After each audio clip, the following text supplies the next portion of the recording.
Hay una secta cristiana que se ha ido transformando a lo largo de los siglos, y si has escuchado algo del cristianismo, seguro los has escuchado por alguno de sus nombres. Son los llamados Solo Jesús, unitarios, unicitarios, modalistas. Todos ellos caen dentro del paraguas del unitarismo, y en este video te voy a explicar por qué son una secta, en qué creen, cómo justifican sus posturas, cómo revivieron en los últimos 100 años y finalmente cuáles son algunas de las iglesias o denominaciones que sostienen esta herejía. Si eres nuevo aquí, mi nombre es Bruno, soy un estudiante de maestría en teología y en este espacio comparto contenido bíblico y teológico para vivir mejor conforme a la palabra de Dios. Y lo primero que hay que entender es qué es una secta. Una secta es todo grupo religioso que niega una doctrina que la mayoría de ese mismo grupo considera ortodoxa o fundamental. Es decir, va a ir en contra de una afirmación que la mayoría va a considerar clave y necesaria para la identidad de grupo. Como lo va a decir Francisco Lacueva, secta es un grupo que se separa de los grupos religiosos existentes,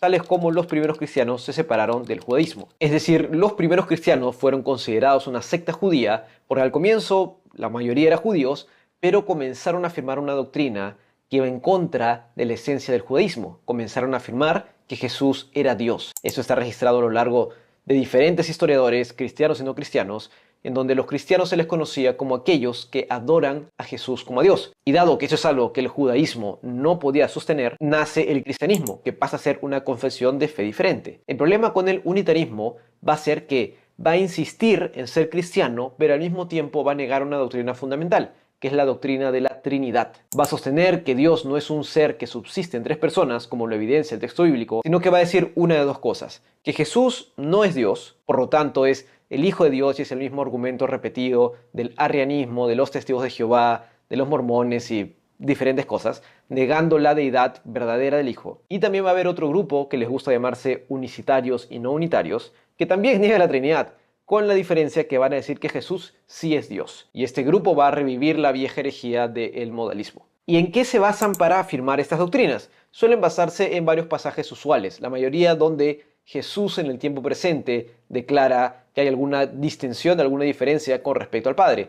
Uno de los más conocidos es este pasaje de Juan, donde Jesús dice: el Padre es mayor que yo. Donde dice: oísteis que yo os dije, me voy y vendré a vosotros. Me amarais, os regocijaríais, porque voy al Padre, ya que el Padre es mayor que yo. El problema con esto es que, como les dije, no reconoce e ignora que Jesús está efectivamente hablando en el momento presente, y en ese momento el Padre es mayor que él. Jesús está limitado por su humanidad. Él ha decidido velar el libre uso de sus atributos divinos, de su omnisciencia, por ejemplo, porque hay cosas que Jesús no sabe, pero en ningún momento está diciendo que él esencialmente no sea igual que Dios. Y eso se evidencia a través de varios pasajes donde Jesús lo declara. Está el clásico de Juan 8 y de Juan 10, donde Jesús dice: antes que Abraham fuese, yo soy, y los judíos lo entienden perfectamente y lo intentan apedrear, lo intentan matar, porque acaba de decir una herejía para el mundo judío, que es decir que Él es Dios, y al mismo tiempo acaba de afirmar que existe un único Dios, sino también con otras declaraciones como en el mismo Juan, donde dice: ahora pues,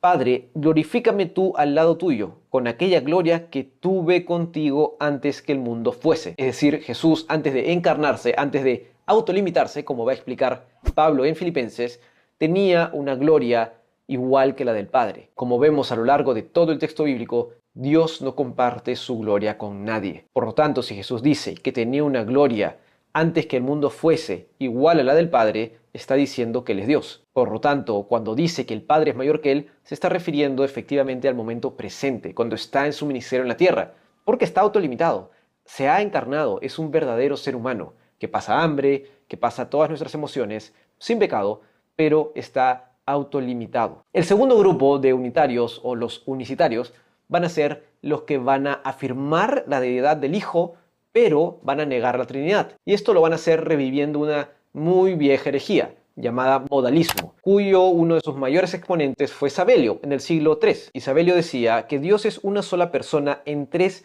modos distintos de manifestarse: como creador, como redentor y como santificador. Y su pasaje favorito es el de 1 de Timoteo 3:16, que dice: e indiscutiblemente grande es el misterio de la piedad. Dios fue manifestado en carne, justificado en el Espíritu, visto de los ángeles, predicado a los gentiles, creído en el mundo, recibido arriba en gloria. Entonces lo que van a decir es: ahí está, Es un misterio. Entonces realmente afirmar que existe una Trinidad, que Dios es un ser que subsiste en tres personas, no lo puedes hacer porque en 1 Timoteo sabemos y ahí nos dice que es un misterio, que realmente no lo sabemos. Entonces lo único que puedes decir es que Dios se manifiesta en tres personas. Y eso suena bastante razonable, pero realmente no resiste el menor análisis cuando analizamos el texto bíblico. Porque tenemos en el texto bíblico la afirmación desde el inicio que solo existe un único Dios y al mismo tiempo tenemos a tres que hacen y dicen cosas que solo Dios puede hacer. Vemos en el Shema de Israel, en Deuteronomio 6:4, que se afirma: Jehová nuestro Dios, Jehová uno es. Existe un único Dios y ese uno no indica una sola persona.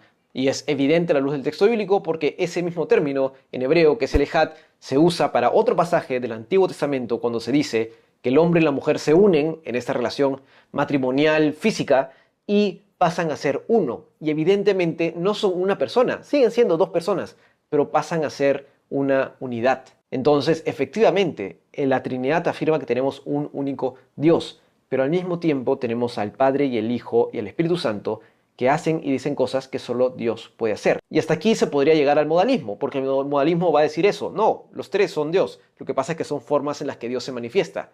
El único problema es que tenemos pasajes claramente donde, por ejemplo, el Hijo se dirige al Padre, como una oración en Getsemaní. Cuando llegó a aquel lugar les dijo: orad que no entréis en tentación. Y él se apartó de ellos a distancia como de un tiro de piedra, y puesto de rodillas oró diciendo: Padre, si quieres, pase de mí esta copa, pero no se haga mi voluntad sino la tuya. En este pasaje Jesús claramente se está dirigiendo al Padre, claramente se está dirigiendo a alguien más. Entonces no es posible de sostener, porque hay un momento simultáneo donde el Hijo se dirige al Padre, no es posible decir que Dios se manifiesta en tres personas, porque Jesús no estaría hablando con nadie. La argumentación de los modalistas o de los unicitarios va a ser: no, lo que pasa es que Jesús ahí lo hace para mostrarte a ti cómo es que tienes que orar. Y esto realmente no resiste el menor análisis, porque como les digo, Jesús tendría que estar hablando con nadie, tendría que estar hablando al cielo, a la nada. Y eso es violentar el texto bíblico de una forma realmente injustificable y totalmente irracional. Pero va a ser, y de lo que yo he podido ver, la mejor explicación que tienen los unicitarios o los modalistas. Sigue siendo el mismo argumento. Ahora, ¿cómo revivieron los unitarios? Realmente, como les decía, estas son herejías que fueron condenadas muy al inicio de los primeros siglos. El sabelianismo, Sabelio, con el modalismo es condenado en el siglo III. El arrianismo es condenado en el siglo IV. Todas son herejías ya condenadas. Desde el inicio, la Iglesia defendió la verdadera deidad y la verdadera humanidad de Cristo. Y realmente fueron condenadas hasta el siglo V, ya más o menos que se había deshecho de esas herejías. Pero pasa algo a lo largo de la historia. La forma en la que respondemos a la pregunta ¿cómo sé lo que yo sé? Comienza a cambiar. Y hay un cambio importante con la época de la Ilustración en el siglo XVIII. Al comienzo, en la época medieval y en general, teníamos tres fuentes de autoridad. Teníamos a la tradición, la revelación y la razón. En la época de la Reforma, la tradición se echa por tierra, lo que tampoco es enteramente correcto, pero usualmente cuando tienes un movimiento que reacciona a otro que ha tenido excesos, terminas cayendo en eso, entonces la tradición se echa por tierra, entonces nos quedamos con la razón y la revelación, pero la revelación sigue teniendo el primer lugar. Pero luego tenemos la época de la Ilustración, donde el ser humano pasa a ser lo máximo, el ser humano pasa a ser lo mejor, y se echa por tierra la revelación y la tradición y nos quedamos únicamente con la razón. Entonces, ¿cómo sé yo que algo es cierto? ¿Cómo como raza humana, como sociedad, entendemos que algo es verdadero? Porque es observable, es replicable y es verificable. Y con Cristo no podemos hacer eso, porque es una persona que dice ser Dios y dice ser humana.